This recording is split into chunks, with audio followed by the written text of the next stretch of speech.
kiddo. Oh, How you doing? All right? Good. Good. Live microphone, I think. Might not want Doesn't matter. might want to not want to say anything. Good morning, Kim.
thinking about it in the shower the other day.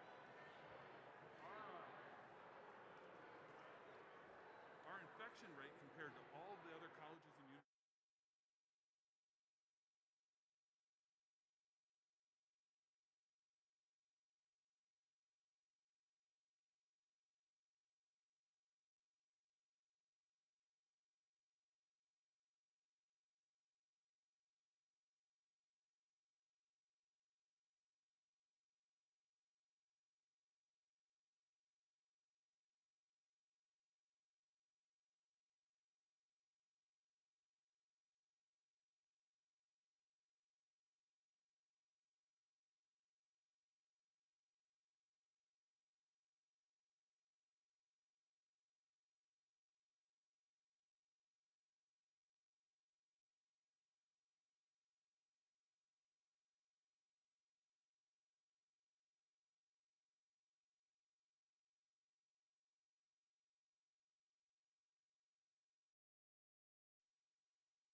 Congratulations, Rocky Mountain College graduating class of 2021. Please stand for the national anthem.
I invite you now to join me in prayer. Oh God, as we celebrate with the graduating class of 2021, we are reminded that we are not alone, and we give thanks for the many who stand behind the accomplishments we celebrate today. We give thanks for the graduates assembled here, for the family and friends watching, for those who challenge, inspire, support, and sustain. Oh God, as we mark this transition between all that has been accomplished and all that lies ahead, we ask that you would be with those who are graduating. Grant them hope to guide them, peace to comfort them, and confidence to face the future unafraid. Be with them, be with us all. Beckon us forward and strengthen us that we may speak with courage, act with compassion, and live with integrity. Remind us again that you are with us, and with you all things are possible, both this day and always. Amen. And you may be seated.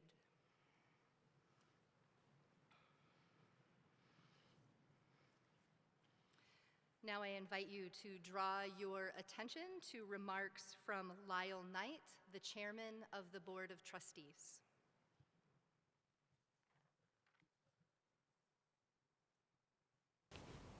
Thank you, Reverend Kim Wasty, for that beautiful invocation and for the introduction. I appreciate that. Good afternoon. My name is Lyle Knight, and I have the honor of chairing the Board of Trustees at Rocky Mountain College. It's with pleasure that I welcome the members of the Board of Trustees, distinguished faculty, members of the administration, and above all, the students of the graduating class of 2021, and in fact, some of the class of 2020, along with their family and friends. If you think of last year's convocation and the fact that it was completely virtual, it's a real pleasure to see all of you here today in the auditorium. And I'm particularly proud of those of you in the class of 2020 that have come back to have an opportunity to walk and be here with us. We've all heard more than we need to hear about COVID-19 and about the pandemic. So I would just say to you today that are here, you're not going to remember our messages today unless you take the time to go home and record them in your journals. We would encourage you to record how you feel today, because while you won't remember messages, you're certainly going to remember this ceremony for the rest of your life. We would like you then to have an opportunity to remind yourself of how you felt when you left this event. Everyone who attends Rocky Mountain College is blessed with experiences and knowledge and wisdom. But you, in the class of 2021, and some of you in the class of 2020, you're special. You also have the blessings of knowing that you can do hard things. That's a lesson you're going to cherish throughout your life. I will share with you that I read a book a few years ago titled Grit. And not True Grit, that's a cowboy book. This was titled Grit. The author is Angela Duckworth. And Angela is a psychologist who questioned what made people successful. And it didn't matter what walk of life she was studying, whether it was business people or physicians or teachers or nurses. She realized early on that some people are just successful. So she brought in a number of these people and tried to find what the commonality was that caused them all to be successful in their own fields. And she concluded that it had nothing to do with education, where they went to school, had nothing to do with genetics, what was passed on to them by their parents, had nothing to do with the amount of wealth they started with. And so she was a little befuddled to try to figure out what caused these people to be successful. And after considerable study, she decided that there's an ingredient that's not well defined today, but the ingredient is called grit. And it just means that there are some people that, by golly, they're going to get the job done no matter what. They're just gritty people. So the thesis of the book is, how do we develop grit in ourselves, and how do we develop it in our mentee, people that we are mentoring? How do we develop it in our children? And what is this thing called grit? And what she discovered is that if we learn to do hard things when we're young, perhaps even when we're children, but at least by college, if we learn to do hard things, then we're prepared to face whatever life throws at us in our careers, in our lives, and in our communities. So I would say to you, you graduates, you have been tested. You will leave here knowing that you can do hard things. Because it's hard enough just to enroll in college, and it's a little harder to attend classes and do your studies, and it's even harder yet to get good grades and to graduate with degrees. But I suggest to you that you did all of this in the face of great adversity and great change and things that were unknown to most of us when you started college. And that again is how you performed in the face of this pandemic. So please leave here being proud of yourself and knowing that one of the toughest things that we've experienced as mankind is this worldwide pandemic. And here you are showing that you excelled and that you performed and did well during this pandemic. Please enjoy today. Please bask in your success. You've earned it. This is the time to look back and marvel at what you've accomplished and what you've learned, and to give thanks to those that took the time to teach you. You've had great instructors, you've had great mentors, you've had great teachers here at the university. It's really been my pleasure to serve Rocky Mountain College at the same time you've been a student at Rocky Mountain College. Frankly, I hope I see you somewhere in the world, and I hope we can both give thanks and we can both reminisce about this great institution and its great leaders and its great instructors. Let me now introduce our president, Dr. Bob Wilmeth. Most of you know Bob, especially if you've been a student here, you know Bob, but many of you parents will know him also. He's been the president of Rocky Mountain College for 8 years. Prior to that, he taught for 4 years, so he's got 12 years with our institution. That's pretty unique in the education world. Bob's proud of the fact that he graduated from Notre Dame with his undergraduate degree. He then went on to the University of Illinois and earned his doctorate in medicine.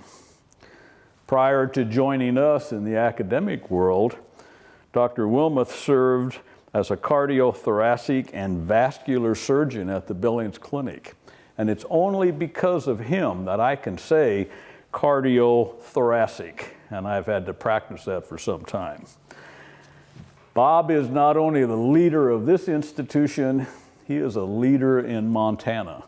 He is called upon by those in the highest offices in our state for his wisdom, his counsel, and his advice.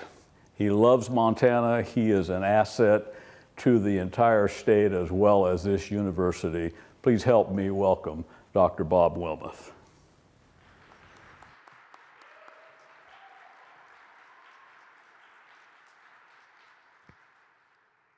Thank you, Chairman Knight, for those kind words. I too welcome everyone. I also welcome families and friends that are streaming in. Could I ask you to stand and join us? We'll sing the Alma Mater, and it's going to be performed by graduating student Carolina Pepas. You'll find the lyrics in the program. Neath the shadow of the rim rocks stands a college firm and true, whose green and golden banners in Montana's skies of blue. Rocky Mountain, we all love thee, Alma Mater of the West. We raise a cry to glorify the college we love best. Thy traditions we all honor, thy fair campus we adore. In thine ivied walls we've tarried, college of the open door. Rocky Mountain, we all love thee, Alma Mater of the West. We raise a cry to glorify the college we love best.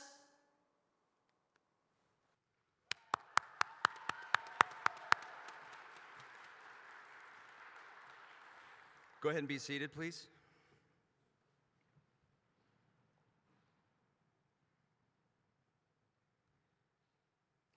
The President's Cup is presented to two graduating seniors every year. It is selected based on their scholarship, their leadership, and their contributions to Rocky Mountain College and to the greater community.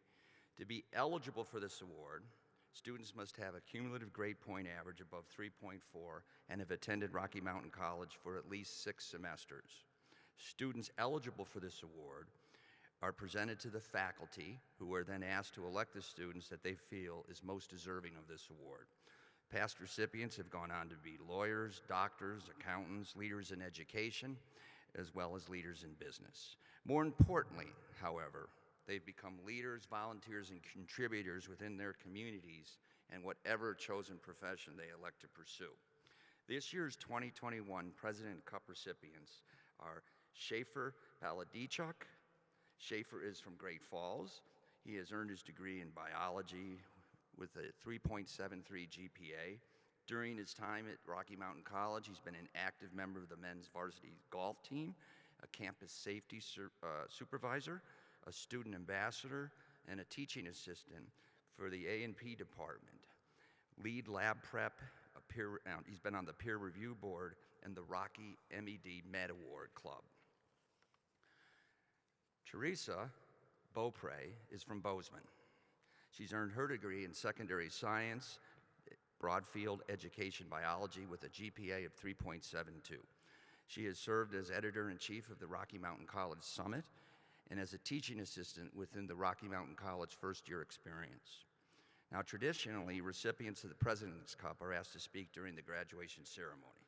Schaefer, unfortunately, is unable to attend today as he is representing Rocky Mountain College at the Frontier Conference Golf Championship. Tress is here today, and I'd like to welcome her to the stage.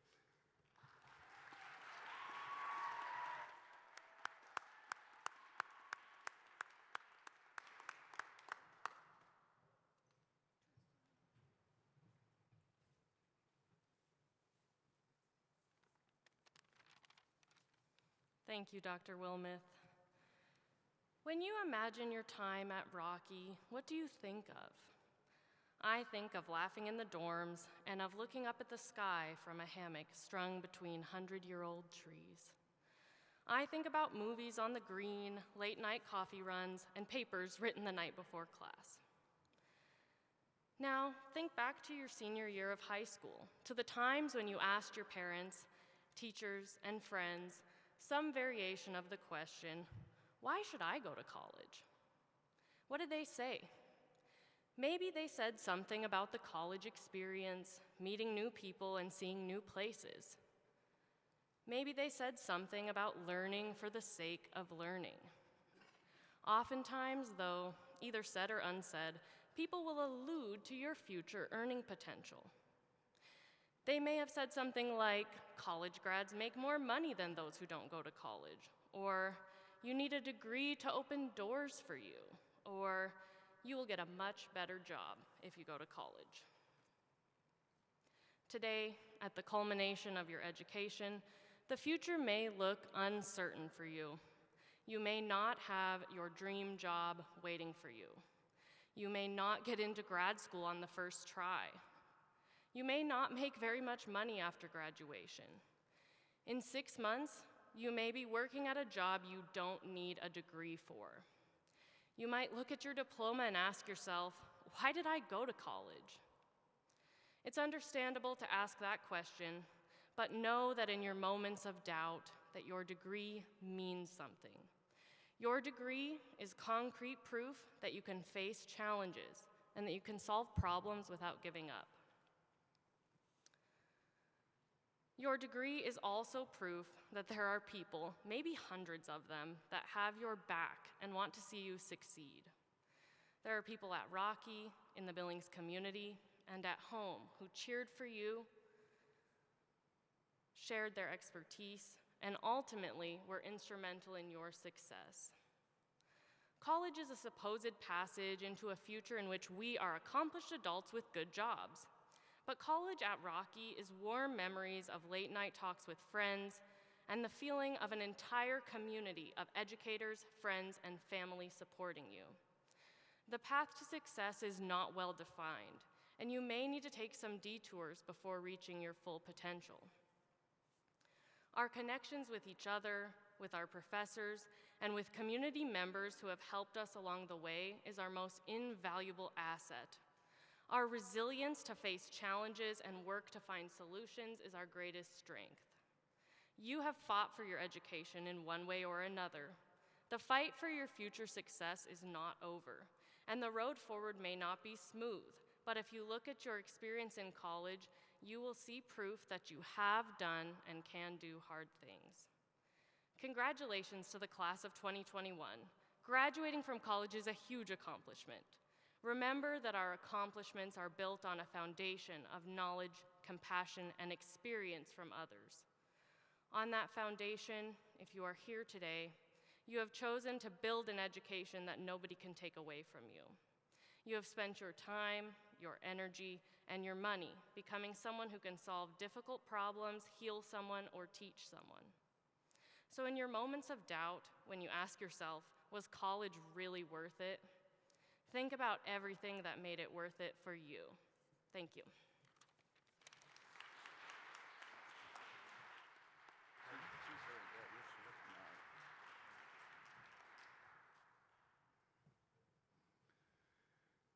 Thank you, Teresa. This might be the first time in the history of commencement speeches that everyone actually knows who the commencement speaker is. Right? You've all had some interaction with Brad Nason. Let me tell you about my first interaction with him. I had just started helping out at the Masters of Physician Assistant program studies. I think it was actually my third day, and I was out in the front in the reception area, and the phone rang, and there was nobody there, so I went and picked it up, and I said, "Hello?" And the voice on the other end says, "Hello, this is Brad Nason." And I said, "Who are you?" And he said, "I'm the dean of students," right? I said, "Okay." So I apologized, and then I went over to his office, which was the right thing to do, and I apologized to him. But who would have thought that I would eventually be his boss, right? Brad's in the woodwork here, right? Brad is the soul of the institution. You can read about him in your pamphlet, but everybody knows about Brad. Brad is my first phone call at 3 in the morning if there's a problem. It is an honor to have him give you the commencement address. So I give you Brad Nason.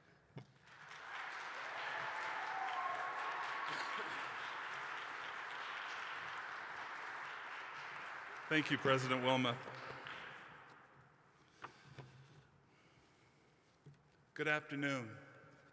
Please allow me to add my welcome and an ever so slightly premature congratulations to the Rocky Mountain College class of 2021. I know firsthand the significance of this day at this place. You see, 38 years ago, I was sitting right where you are now, having earned my Bachelor of Science degree from this extraordinary little college. I remember the pride I felt for the accomplishment, the excitement and apprehension for what lay ahead. I distinctly remember the weather that day, the friends I was graduating with, who I was sitting next to, and I remember feeling a bit overwhelmed by the tradition and the formality of the ceremony. The one thing I have virtually no recollection of, however, is who was our commencement speaker and what he or she may have said. Standing before you today, I cannot tell you how comforting that last thought is. It's really taken the pressure off. Before proceeding with my more formal comments, I feel I would be remiss if I did not at least touch on the challenges posed by working towards your degree through a global pandemic. There have been no roadmaps and no wise old experienced survivors of the last pandemic to help us through the ordeal. In large part, we've been left alone to process our experiences in our own unique ways. Over the past year, I have admired the determination you have all displayed as we navigated uncharted landscapes. As I look throughout this space today, I see the grace and the grit that comes from winning multitudes of battles, big and small. I'm reminded of a Hemingway quote from A Farewell to Arms. "The world beats everyone, and afterward, many are stronger in the broken places." I have no doubt you are stronger for this experience, and I cannot express to you how proud I am of the resiliency you and your younger classmates have demonstrated throughout. I will not pretend to know how the future might unfold, but because of your experiences, I am certain that you are exceptionally well prepared to face the challenges that lay ahead. In preparation for this speech, I've spent some time reviewing dozens of genuinely great commencement addresses. I found scores of exceptionally insightful, motivational, and passionate speeches over the years. A few examples include Steve Jobs at Stanford University in 2005, Jon Stewart at William and Mary College in 2004, Dr. Elizabeth Warren at Suffolk University in 2016, and Jane Lynch's address to Smith College in 2012. These brilliant men and women delivered insightful, passionate, and wildly entertaining speeches that have stood the test of time. This will not be one of those addresses. That brings me to my first bit of wisdom that I'd like to try and impart today. Always manage expectations. With your expectations properly contextualized, I seek your indulgence as I share a few thoughts. I hope you'll find value in one or two of them. I'd like to start with the definition of the word criticism. According to the Oxford English Dictionary, criticism is a noun, meaning the expression of disapproval of someone or something based on perceived faults or mistakes. Used in a sentence, Brad's speech today received a lot of criticism. Thank you. I think it's important that we thoroughly understand that definition because I fear that collectively we are becoming a culture defined by criticism. Moreover, I believe that individually we are being co-opted into becoming full-time critics. And well, since I had the dictionary open, Oxford defines a critic as a person who expresses an unfavorable opinion of something. Think about it. With today's technology, we are being tracked everywhere, virtually all of the time. When we use a service, make a purchase, or explore a new area, we are being asked to critique those places. Ride an Uber, rate the experience. Have dinner out, make sure to leave a Yelp rating. Buy a package of toilet paper on Amazon, please rate your shopping experience. Don't get me wrong, I don't believe there's anything inherently wrong with thoughtful criticism. It can help individuals improve, and it can protect consumers, and it can help advance organizations. My objection with this evolving culture of criticism is twofold. First, I view the inescapable request to act as a critic to be a colossal waste of time and energy, with virtually no payoff and to no real effect. To illustrate my point, I took to the internet and found a few ratings. Using TripAdvisor, I searched for reviews on the Great Wall of China and came across this insightful critique from Mark. Tourist trap. It's like Disneyland, but without the fun. The whole thing is reconstructed, costs a fortune to use their cable car and shuttle buses. Better to watch a documentary on the National Geographic Channel from the comfort of your own home. 1 star. On Amazon, I looked for reviews for the #1 best-selling book of all time, the Bible, King James Version. Joyce submitted this review. I don't like it. I can't follow the reading. There's no table of contents. I really don't like this. I want to return it for something better. 1-star review. These people have invested time and energy into their critiques, but why? Does Mark get a discount on his next trip to the Great Wall? Are any of you less inclined to schedule a trip to the wall on your trip to China? Did anybody hear Joyce's critique and find yourself rethinking your next Bible purchase? Questioning your faith? My second objection to the culture of criticism is simply that life is just too short. As an expression of disapproval of perceived faults or mistakes, criticism would seem to be permanently rooted in the negative. To illustrate my point, I took the liberty of exploring a few reviews from the happiest place on earth, Disney World. Joe B. wrote, and I quote, "The biggest waste of time and money ever. If you want to be disappointed and dissatisfied, go to the Magic Kingdom in summertime." Arrived an hour before the park opened, and it took an hour and a half to get inside. Once inside, wait lines were ridiculously long. So if you want to waste hundreds of dollars to watch your grandkids sweat their butts off and be miserable, Disney is the place to go. It really deserves -5 stars. Worst experience ever. Now, I've been to Disney World, so I believe I can safely say that Joe B. appears to have missed the point. By being so focused on the negative, he missed all the joyfulness that can be found throughout the park.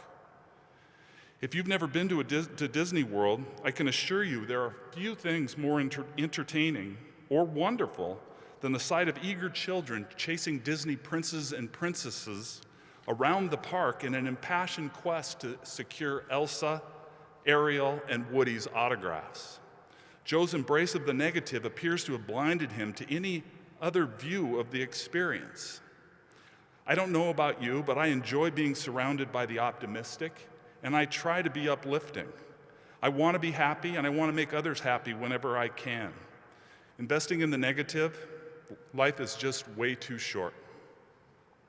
About now, you might be thinking, why is he talking about a culture of criticism on my graduation day, and what does that have to do with me? If you're willing to indulge me a few minutes more, I'll see if I can bring it around. I am a big fan of Quentin Tarantino movies. I am not sure what that says about me, and I would prefer if we leave that stone unturned for the time being. One of my favorite Tarantino films is the Kill Bill series, and I'm always struck by one particular monologue. It's in the penultimate scene where Bill, trying to explain his actions to Beatrix, compares the various superheroes. He observes that Batman and Spider-Man are the alter egos of Bruce Wayne and Peter Parker, that each day when they wake up, they have to assume their superhero personas. Superman, on the other hand, was born Superman. When he wakes up, he's Superman. And he has to assume his alter ego, Clark Kent.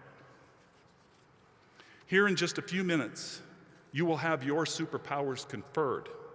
When you get up tomorrow morning, and every morning from this day forward, you will be in possession of that power. You will not need to assume a superpower persona. Like Superman's powers, the education you have earned will become a part of who you are and remain with you for the rest of your life. Your superpower is defined by the ability to effectively assess and analyze data, your ability to discern relevance and accuracy, to draw conclusions and create theories. You know, the ability to think critically. Now, as if that weren't enough, there are a few additional benefits of earning your degree. First, I want to remind you that there is no better investment return than a college degree. It's not even close. On average, you can expect to earn 84% more than individuals with a high school diploma. You are likely to be a more engaged citizen than those who have no higher education. College graduates vote at a much higher rate than non-graduates. As a graduate, you are likely committed to a healthier lifestyle. According to the National Center for Health Statistics, people with college educations live an average of 9 years longer than high school dropouts. Compared to people with lower education levels, college graduates tend to adopt healthier behaviors, probably as a result of those critical thinking skills you've developed. Because of the higher incomes associated with college-educated wage earners, you are likely to have better health care. As a group and on average, you will smoke and drink less, eat better, and exercise more, largely because you will be better informed and more financially secure. All of that and a superpower, too. I mentioned I've reviewed a fair number of commencement addresses in preparation for this speech, and one has stuck with me more than the others. It was the address delivered by David Foster Wallace at Kenyon College in 2005. A theme from that address really resonates with me, and I'd like to paraphrase a portion of it for you today. In his address, Foster Wallace identified the commonly referenced stereotype that the goal of education, particularly those educations grounded in the liberal arts, is to teach you how to think. He argues, and rightfully in my view, that you would be justified to be insulted by the idea that you were admitted and matriculated to a selective college without possession of an ability to think, that you needed somebody here to teach you how to do it. Rather, he contends that the cliche, learning how to think, is really code for learning how to control how and what it is you think about. In his words, it means being conscious and aware enough to choose what you pay attention to and to choose how to construct meaning from your experiences. Now, I contend that Foster Wallace is exactly right. I believe our Rocky Mountain College educations have disciplined our existing capacity to think, and that frees us to be selective in what we choose to engage. I would further contend that this awareness is the antidote to a culture that seems to value criticism over approbation.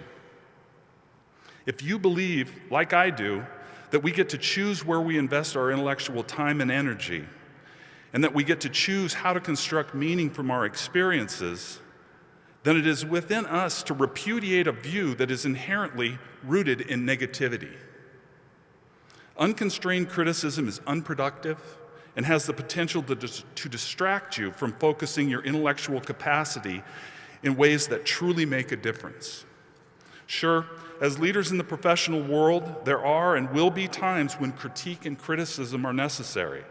But I contend to you today that those moments are rare and that we would all be better served if you deployed your newly bestowed superpowers on ideas and issues that are going to contribute to making you and those around you happier, healthier, and more at peace in your world. There's an old adage that goes something like, you can't drag others into a sewer and not expect to get some splashed on your shoes. I'm appealing to you today to diligently reject a world of one-star reviews, to reject a culture rooted in criticism. Use those big brains. Use the lessons learned from your faculty, from this education. Use the superpower that now has become an integral part of who you are to look at the world different and in more productive ways. Remember that you get to decide what is worthy of your attention. Decide for yourself what has meaning, and most importantly, decide what merits your formidable talents and energy. Of equal value is the fact that you decide what is just background noise, and you can choose to leave that weight behind. Use all that you have learned here at this great place and with these wonderful people to see your world with clarity, compassion, and curiosity. I'd like to conclude today with one final anecdote. There was a carpenter who'd been working for the same construction company for 25 years when he decided it was time to retire and spend time with his grandchildren. He went to the CEO and told him he was retiring. They'd been friends and colleagues for many years, and the announcement caught the CEO off guard. He begged the carpenter to stay and build just one more home. The contractor had been a good person to work for, and he was a friend, so the carpenter agreed. Unfortunately, it didn't take long to see that the carpenter's heart was just not in the work. He began working shorter days. He let his superior craftsmanship slip a bit. He cut corners on his materials, and in the end, he just kind of mailed it in. It was an unfortunate way to end a career. When the work was finished and the CEO came to inspect the home, he turned to the carpenter and handed him the front door key. He said, "This is your house. It's my gift to you for 25 years of service." Imagine the carpenter's joy and excitement to receive such an extravagant retirement gift. But imagine, too, how those thoughts could slowly morph into dismay, frustration, and even a bit of sadness as he realized how badly he'd missed an opportunity. My challenge to you is to imagine yourself as the carpenter and think about the house you're going to build. You're driving nails, hanging sheetrock, laying in hardwood floors, you're painting. Remember, your house is taking shape every day, whether you're consciously tending to it or not. Some dime store philosopher once said, life is a do-it-yourself project, and I tend to agree. Your life, and to a certain extent, the lives of those around you, will form as a result of the choices and actions you make every day. The decisions of what you choose to pay attention to and what you decide to invest yourself in. I urge you to use that superpower to look at your world with clear eyes and remain ever vigilant. Regularly consider the quality of the house you're creating, how that house shapes you, how it affects your neighbors, your friends, your family. There is no question in my mind that you have all the tools you'll need to build an extraordinary home. Class of 2021, I wish for you so much more than luck. Thank you.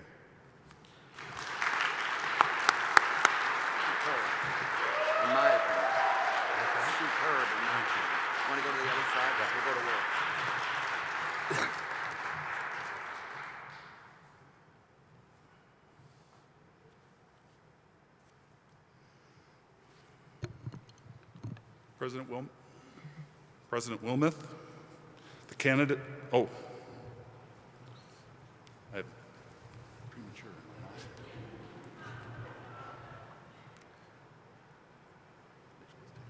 Yeah, they should do that. Could the co-marshals take their positions, please? Amber and Rebecca.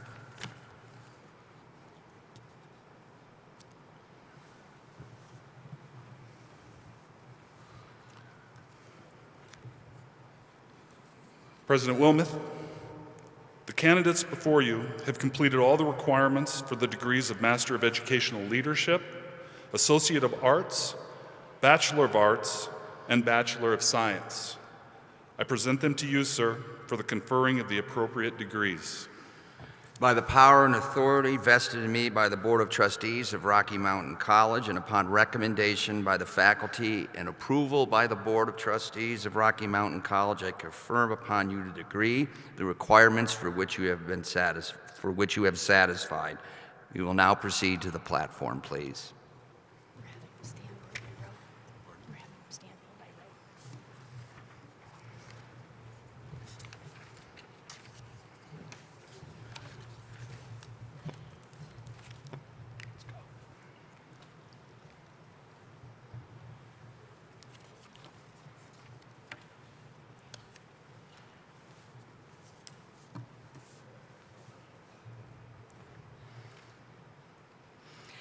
Aubin Opal Anderson.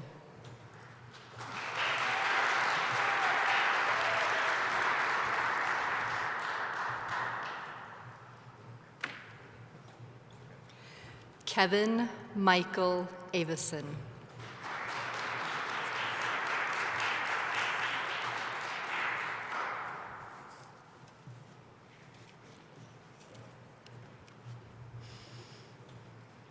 Cameron C. Barber.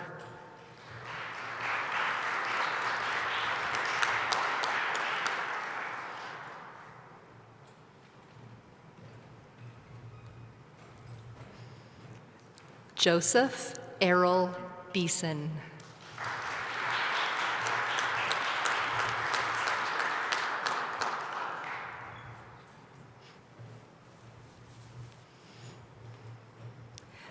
Tracy Lee Dahl.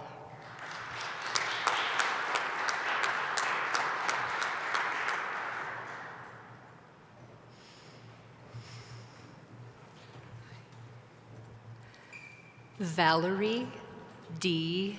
Helmuth.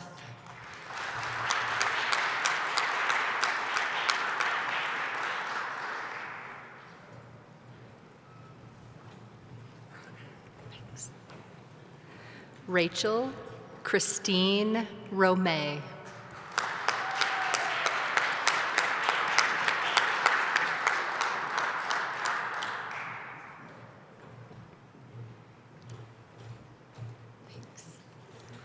Brittany Renee Roos.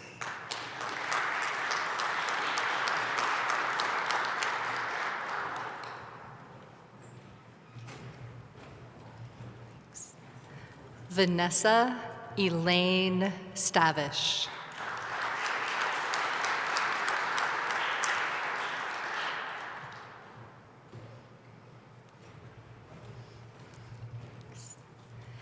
Mitchell H. Ward.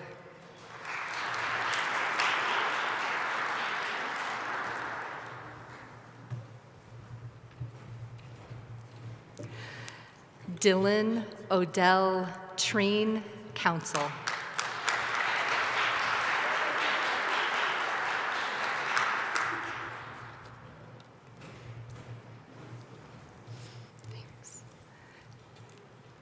Paige Diane Heflin.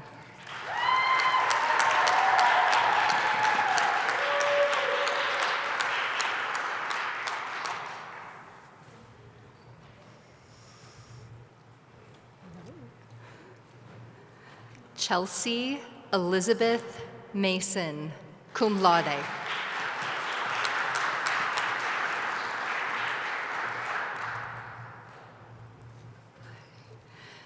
Talia L. McCollum, magna cum laude.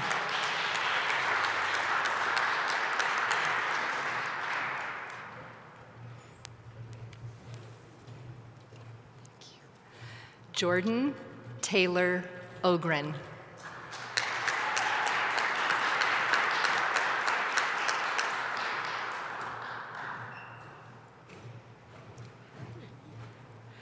Carolina Catherine Peepas, summa cum laude.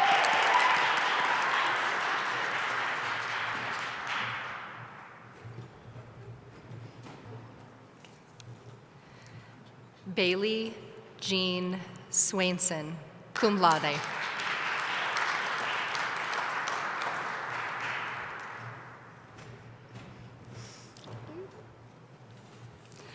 Jordan Talbot.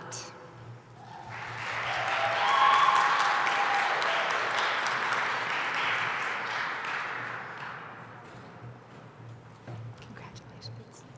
Faith Julia Williams, cum laude.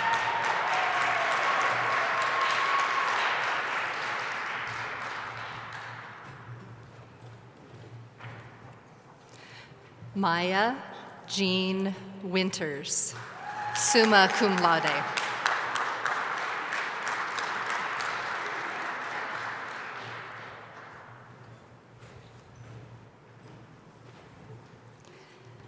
Jaya Angel Yu, cum laude.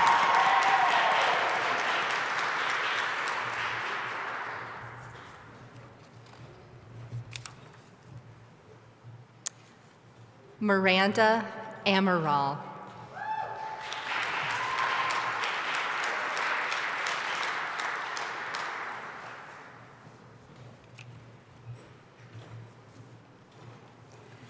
Danielle Nicole Assis.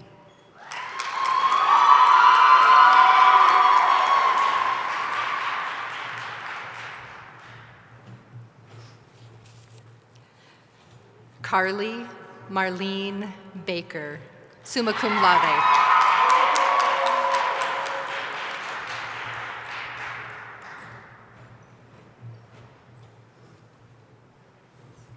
Kiana Shea Barstead, summa cum laude.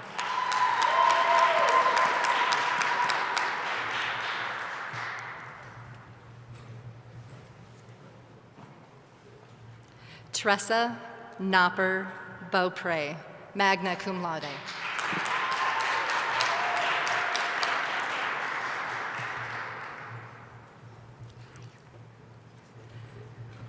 George Edward Beddoe, summa cum laude.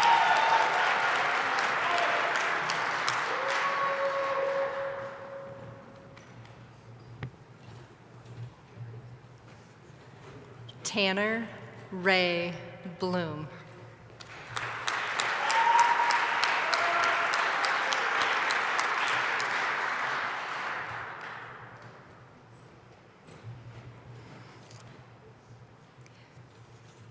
Hannah Borgel, cum laude.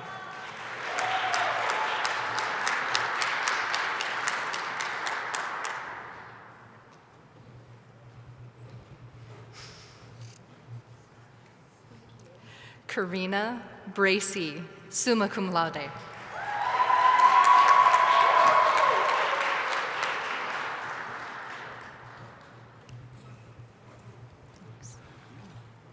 Bryce Brinkman.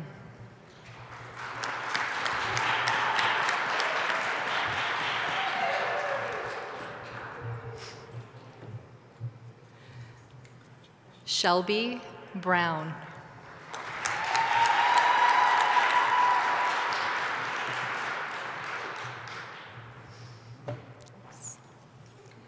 Madison Lorraine Brown.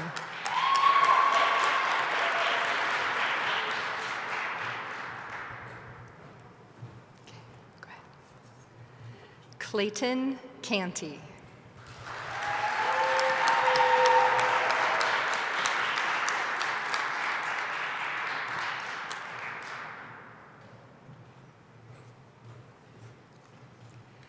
Taylor Leah Carlson, cum laude.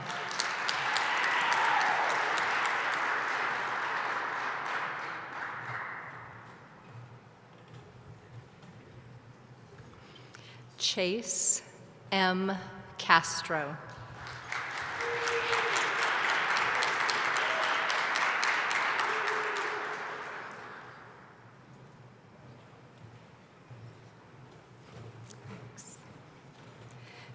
Mary Liara Clark, cum laude.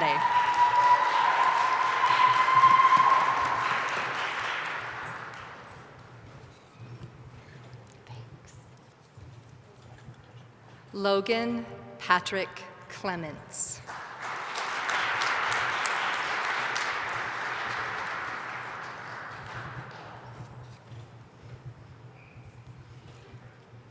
Alec Miles Klinger, magna cum laude.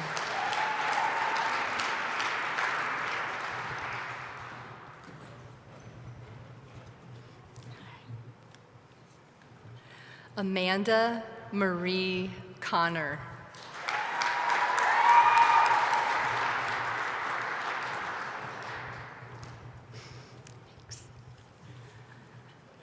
Braden Alexander Crowley, summa cum laude.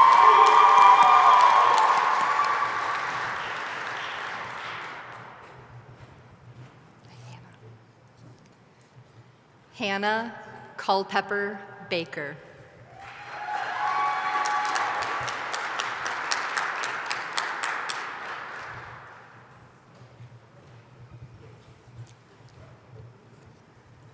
Brianna Alexandria Dorantes.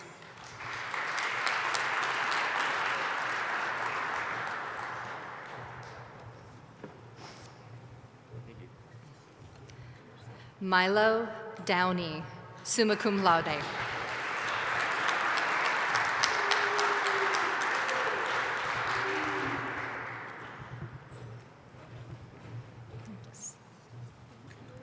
Erin Catherine Ducote.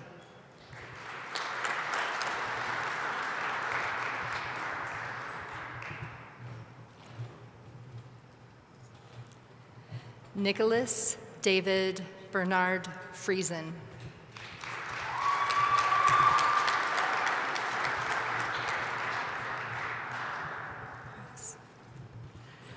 Alyssa Ann Greer.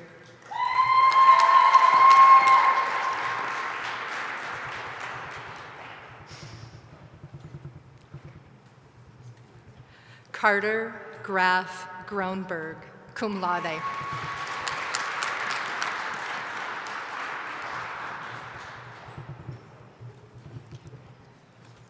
Samantha Ann May Hahn, magna cum laude.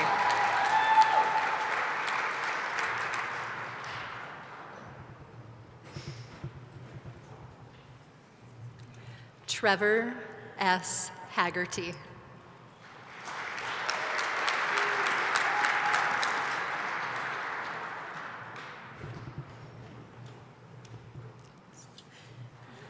Sarah Rose Haynes.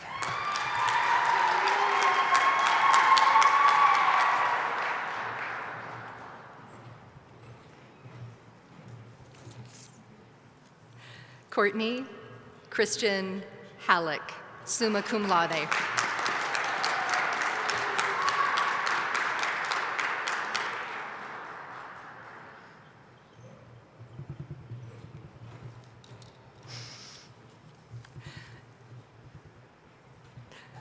Darius Mann Henderson, cum laude.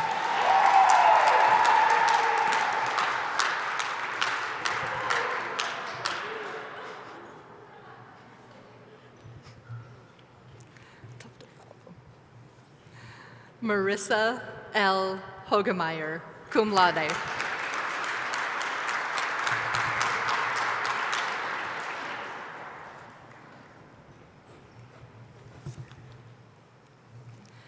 Miley Adelaide Hogan, summa cum laude.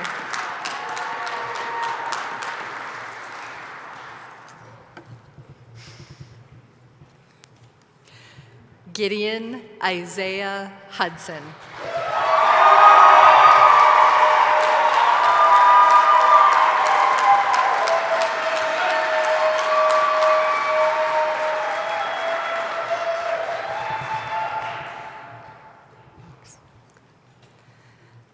Isaac Ryan Jonas, cum laude.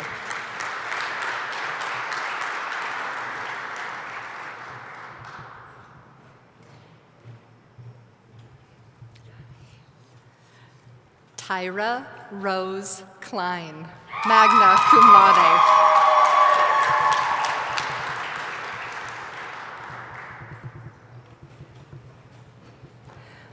Brandon Joseph Krenzel.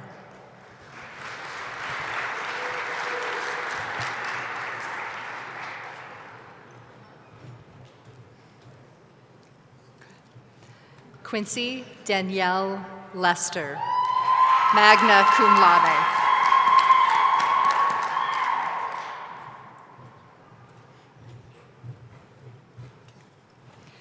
Bryce Jonathan Lindblom, cum laude.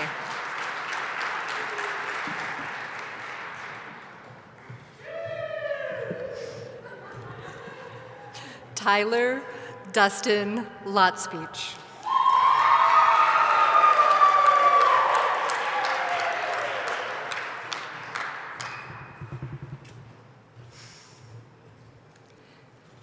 Nathan E. Mackey.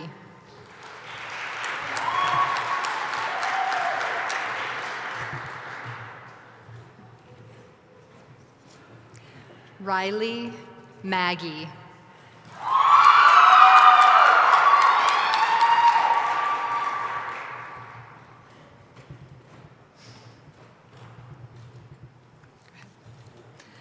Billy Main.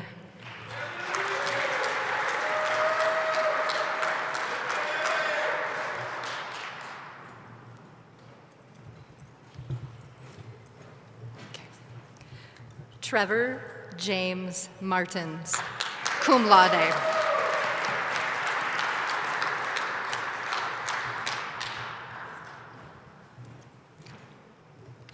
Logan Paul Martin, magna cum laude.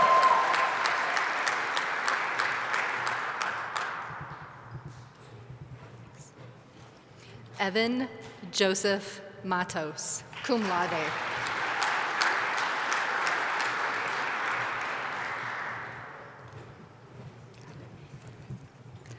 Russell Matt.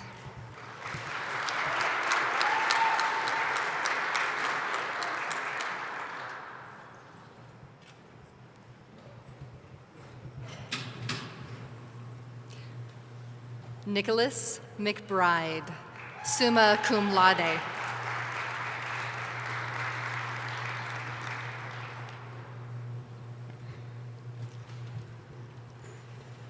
Matthew Kyle Meisenheimer.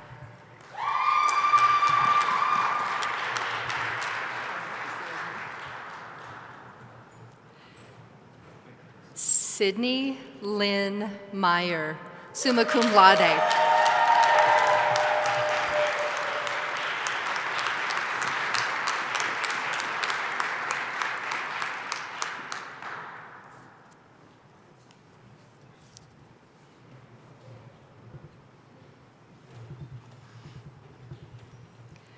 Jerome Cohen Miller, cum laude.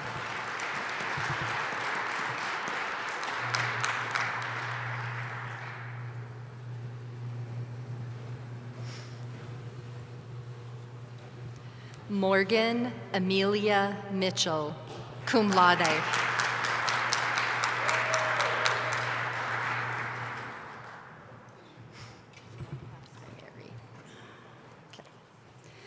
Mary Greer Mulliken, magna cum laude.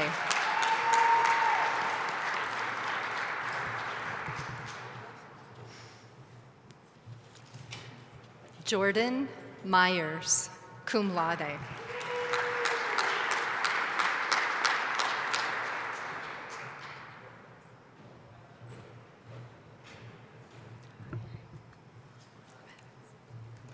Caitlin Nash, cum laude.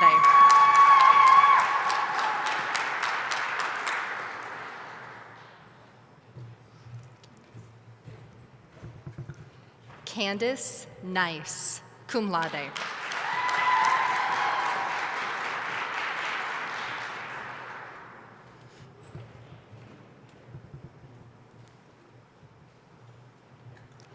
Haley Marie Nicholson, summa cum laude.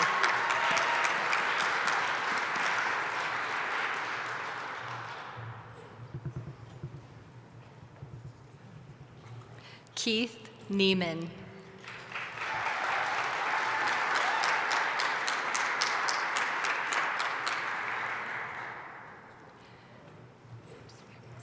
We also remember today Schaefer Lance Polidicic, magna cum laude, watching on Livestream.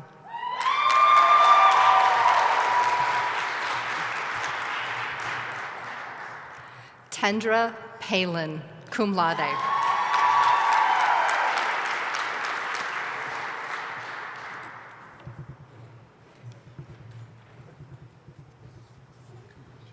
Amber Pearson.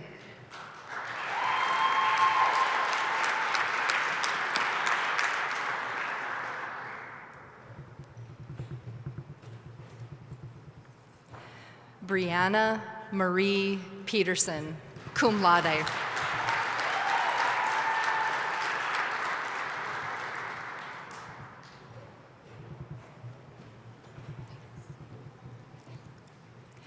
Brock Allen Peterson, cum laude.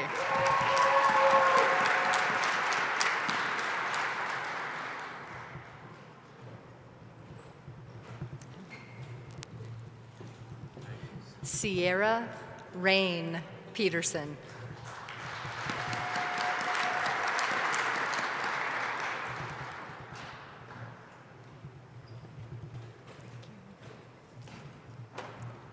Cassidy Michaela Pfaff, magna cum laude.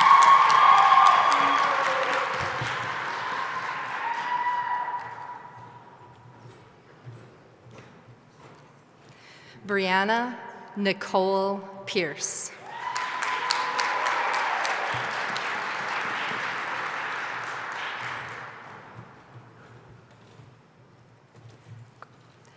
Stephen C. Rieger, summa cum laude.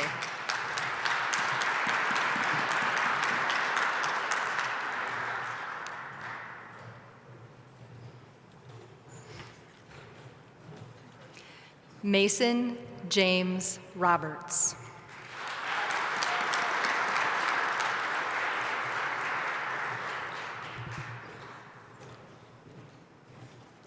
Reese Daniel Robinette, magna cum laude.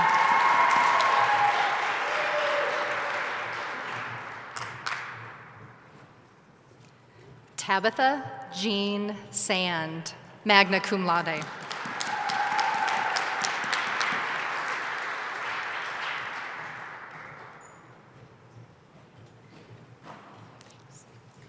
Amber Schonert.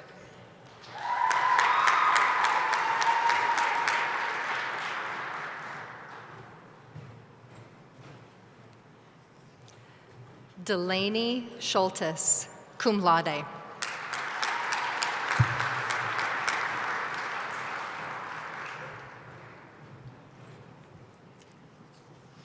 Cassidy Jill Shaver, summa cum laude.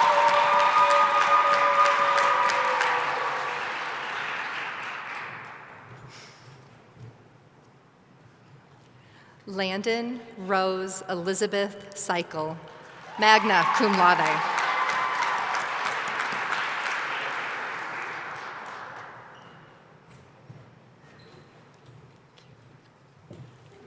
Emily Renee Suter, magna cum laude.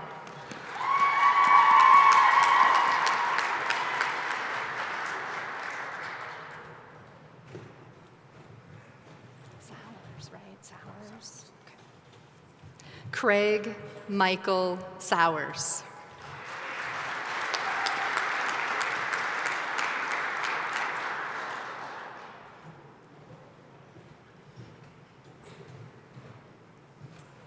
Michelle Erin Sowers, magna cum laude.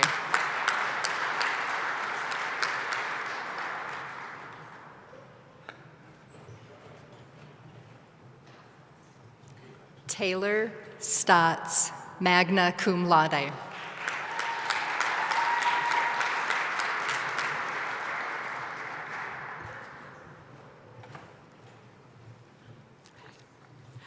Guanyin Lee Stevens, summa cum laude.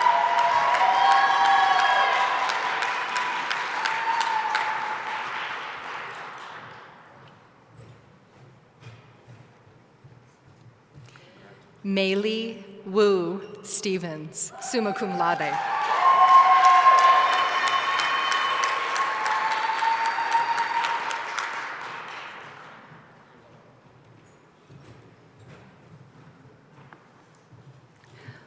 Lorianne Louise Stoltz, cum laude.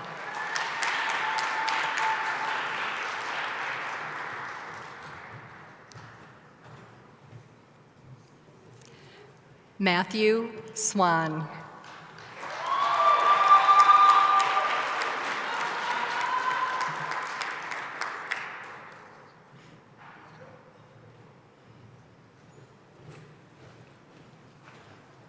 Emma Grace Swanson, magna cum laude.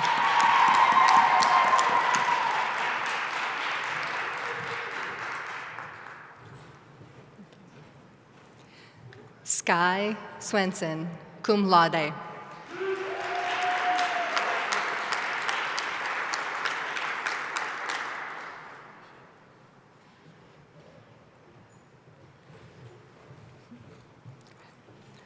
Callie Ann Taylor, cum laude.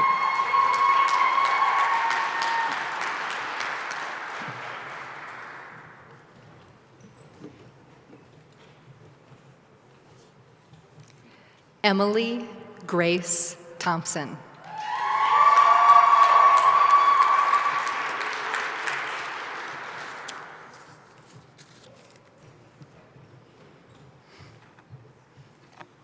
Marissa Rose Thompson, cum laude.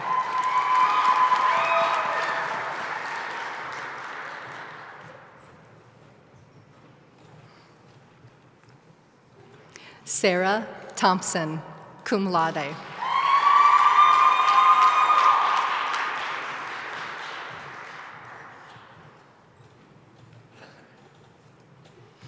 Isaac Warp.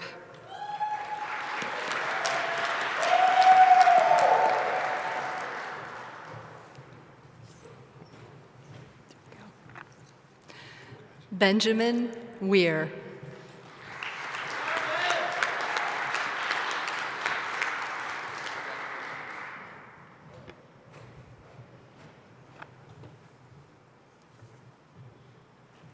Maya Wetzel, cum laude.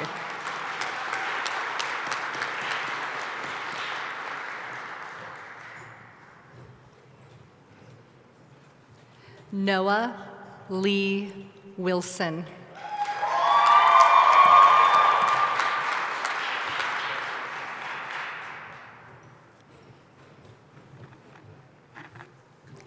Allie Ann Wolverton, summa cum laude.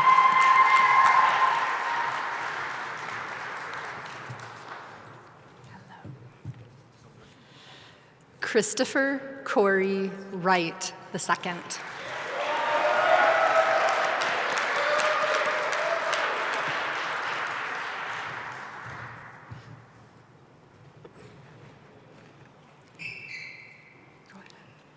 Jonah Gronemeyer.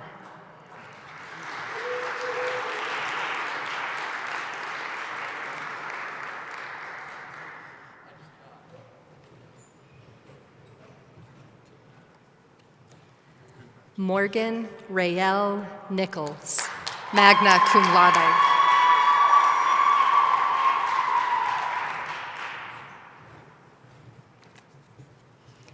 Brooks Henderson.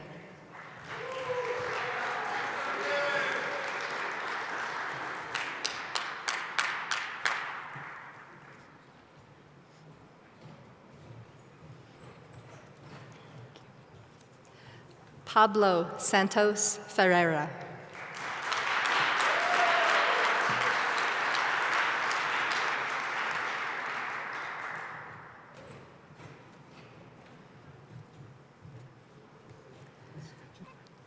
Jatinas Satariva.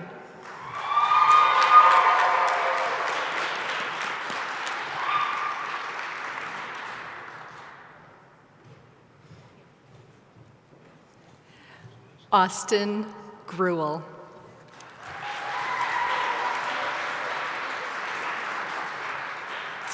In addition to all of you that we have recognized as you walked across the platform, we have other graduates who were unable to be with us today. From the Masters of Educational Leadership, Cole Timothy Cavan, Brianne Nicole Kuglin, David Anthony Del Padre, Jr., Jordan T. Huffman, Jesse J. Nesper, Robert Vincent Orsini, Lindsay Renee Sates, LaDonna Michelle Urian.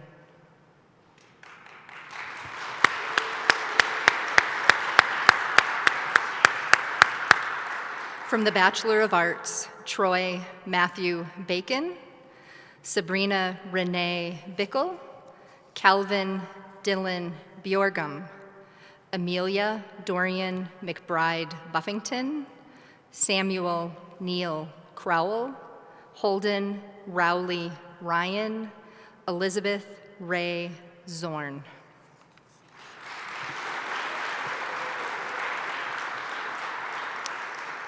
From the Bachelor of Science, Molly Jordan Adair, Kirsten Ard, Chase William Ballard, Kimberly Belcourt, Caitlin Cole, Ryder L. Conklin, Juliana Grace Cook, Lindell Cooper, Sean Michael Corcoran, Kristen Delgado, Caitlin K. Fleming, Elizabeth Marie Fogel, Emerson Fowler, Adam Matthew Gates, Riley Michael Garrett, Adam P.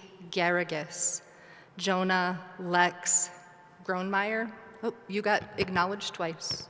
Mikkel C. Grossman, Brianna Guzzi, Brooks McLean Henderson, Natalie Hilderman, Nicole Marie Job, Andrew Craig Korf, Dallas Michael Mack, Emma Jean Mack, Adrian Lauren Malik, Rita Marshall, Caleb Aaron McCombs, Evan G. Morris, Morgan Nichols, Nicholas Oakes, Lucas Overton, Sadie Preston, Monique Rodriguez, Michaela Rakowski, Samuel Allen Sparks, Grant Stone Wallace, Luke Michael Ward, Carson Williams, Colton Williams, Alan Williamson, and Tanisha Wright. Congratulations, graduates.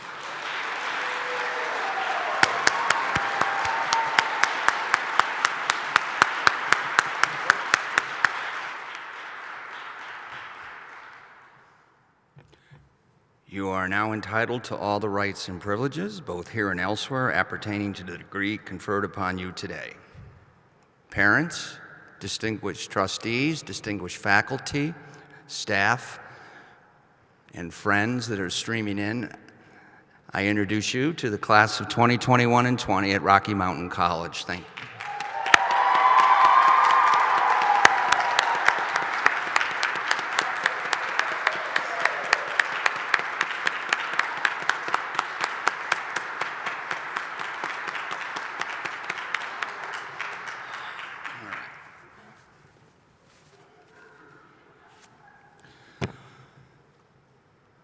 Congratulations. Let me be the first to congratulate you.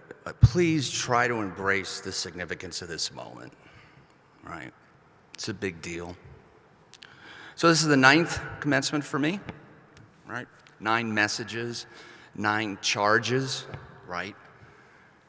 What am I going to do? What am I going to tell you to add to whatever you've had here and in your experience?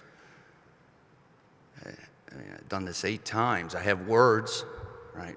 Words are powerful, no question. 7, 8 years ago, I said 90% of life is showing up, right? I talked about integrity, I talked about honesty, I talked about taking the high road. Last year, I talked about resilience, right? How important that is. As you build up resilience, you can handle anything. I said, dream big, don't let anybody tell you what to do. That probably is not a good idea to say, right? But, right, you can do anything. All words, right, all words.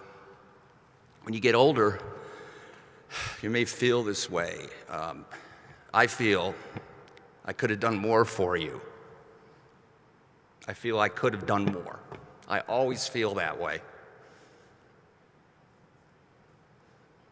But the way you carried yourselves this past year, being intentional, being disciplined, and not panic, you deserve something from me right now, right? So I don't like doing this. I don't. But I'm going to tell you a story. It's not going to be funny, and it's not going to be long, I promise you. But I think sometimes actions are better than words, right? And I don't like talking about myself or my experiences. I'm just not comfortable with that. But I am going to talk about myself. You decide what you want to take from this, right? You decide. I don't think it's a gift, but it's just something I want you to think about as you go through life. I don't think about this, what I'm about to tell you, much, right? But I'll tell you, man, it guides me every step of the way. So please bear with me. So before I became involved with Rocky, I was a physician. In order to be a physician, you have to go to medical school, you have to do a residency, then you do a thing called a fellowship. Mine was a 2-year fellowship at NYU, New York University, in New York, which you probably figured out, right? The second year of that fellowship, you're in charge. You're the chief, right? You're in charge of about 15 or 20 people. You have medical students, you have physician assistant students, you have some college students, you have some nursing students, you have other residents, and you have the junior fellow, right? Your job is to mentor and lead them around. And every morning you make rounds on patients. Make sense? Right? Okay. There's always an attending physician. There's always an attending physician. And that is usually somebody older and senior who has the main responsibility for the patients, right? But that person trusts you, in this case it was me, as the senior fellow, right, to take care of his or her patients and to lead this team. And in this case, the gentleman's name was Frank Spencer, the attending. He was the father of heart surgery. He wrote the big books, you know, with his name on it. And NYU was known as Spencer's sweatshop because they worked you so hard, right? You were always on call. That's why they called it that. You know, for 2 years, you didn't do anything. You lived in the hospital. That's the training that happened 35, 40 years ago. But every Saturday, you'd make rounds with Dr. Spencer and the 10 or 15 people that were on the team. And you, as the senior fellow, would lead everybody around. Well, my last day was a Saturday. Excuse me. It was a Saturday. I was done with my fellowship after the rounds, right? That was it, man. Done. Everything was signed, you know, lockers cleaned out or whatever, you know. All I had to do was finish those rounds, and I could walk out the door. And I could go start my career. with my family. I was married at the time with a daughter. And our plan was maybe leave on Sunday, Monday, and drive out to Montana, right? Because this is where I was going to start my practice. So Saturday morning, we make rounds, right? We always made preliminary rounds, right? Before we made rounds with Dr. Spencer. Makes sense? You don't want any surprises, right? So we came to the last patient in the ward who was sitting up in a chair and had the New York Times in his lap and a cup of coffee, because there was a little bit of gamesmanship to show Dr. Spencer all of his patients were doing well, right? This guy looked like he was doing well, right? Last patient on the service. So as soon as we finished rounding on this patient, at 9 o'clock we were going to meet Dr. Spencer in the intensive care unit to start rounds on his 35, 40 patients. And at this when we came to this last patient, we did a whole deal on how he's doing. And I said at the end, I said, hey, how's the leg wound doing? And the first year fellow, the year behind me, who was to take over the service when we were done with rounds on Saturday, said, oh man, we forgot to look at the leg. We haven't looked at it in a couple days. I said, we better check it out. We checked it out and it was infected. Gentleman actually ended up doing okay, but the leg was infected. It was red, there were some dark areas. It had been neglected. Nobody had looked at it for several days.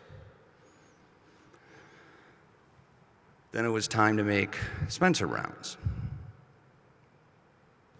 And so we started in the intensive care unit, we finished, then we came to this last patient. And Dr. Spencer said, hey, Mr. Jones, Mr. Smith, how are you doing today? And Mr. Smith was sitting up in a chair with blankets all over him, with the New York Times, and with a cup of coffee. And Mr. Smith said, I'm doing fine, Dr. Spencer. Things are good. We went through everything. And Dr. Spencer said, anything else, Bob? Yeah, there's one more thing. And I pulled the blankets, and showed him the wound. He went nuts. I mean, I remember it. I remember every word, right? It was about 15 minutes. He took me out in the hallway with the whole team listening. The crowd actually got bigger as he got louder, right? People were peering around, what's going on? He told me things like fraudulent care, you're not ready for private practice, how disappointed he was in me, right? On and on and on.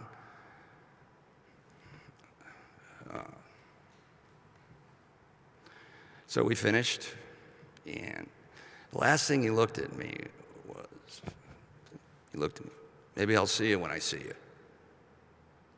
Okay, he was really upset. He was very disappointed, right? And so I said goodbye to everybody, right? And I started walking out, and the guy, the first year, who would take over the service came up to me and goes, you shouldn't have shown him the leg. You shouldn't have pulled the covers back.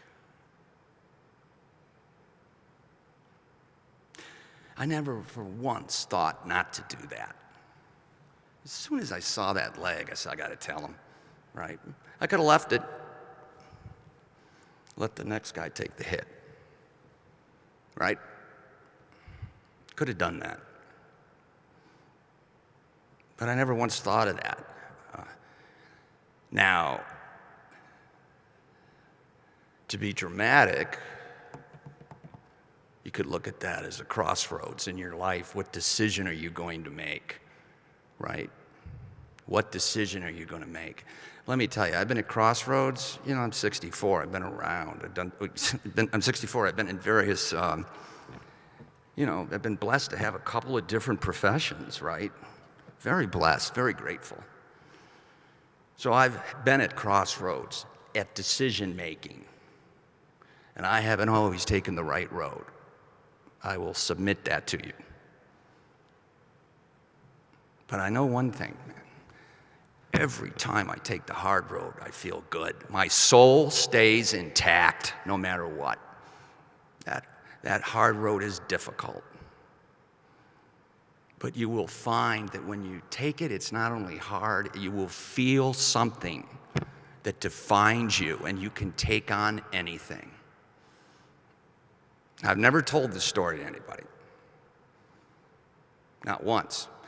I practiced it a little bit. I didn't practice it. I asked it on my daughter and my wife last night, and they said, do not tell them that story. They just want to get out of there. Just congratulate. But I wanted to give you something for what you've done. And I don't know what else to do, so I give you this action. You take from it what you want. Take from it what you want. But there will be these decisions in your life. And I'm telling you, I believe that success is based on good decisions. And sometimes they're going to hurt you. Right? Sometimes they're going to hurt you. But man, you can take on anything with the resilience that you'll build up.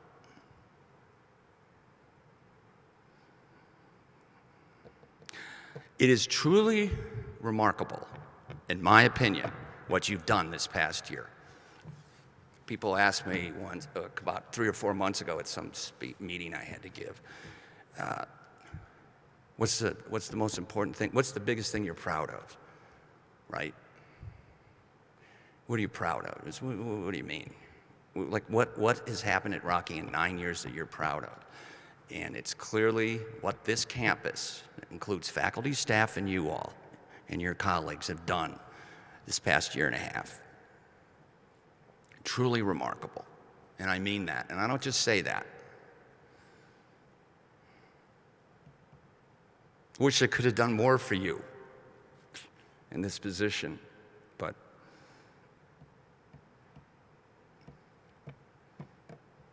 may you be protected every step of the way. It has been an absolute honor and privilege to serve as your president. Congratulations.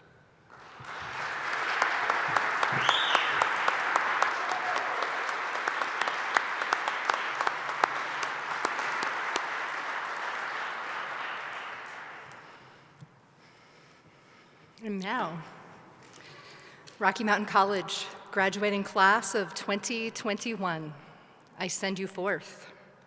As you transition from being students to being out in the world, go with hope to pursue your dreams. Go with courage to embrace the challenge of each new day. Go with strength to grow from your failures, and with joy to sustain you on the journey of life. Go forth with the grace of God. Amen.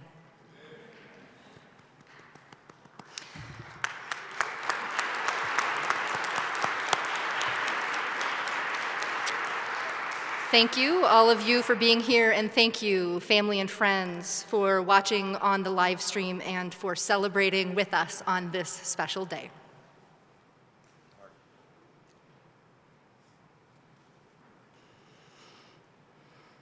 Okay, please remain seated until the ushers signal that your row may exit. Then you're invited to celebrate with the alumni champagne toast outside.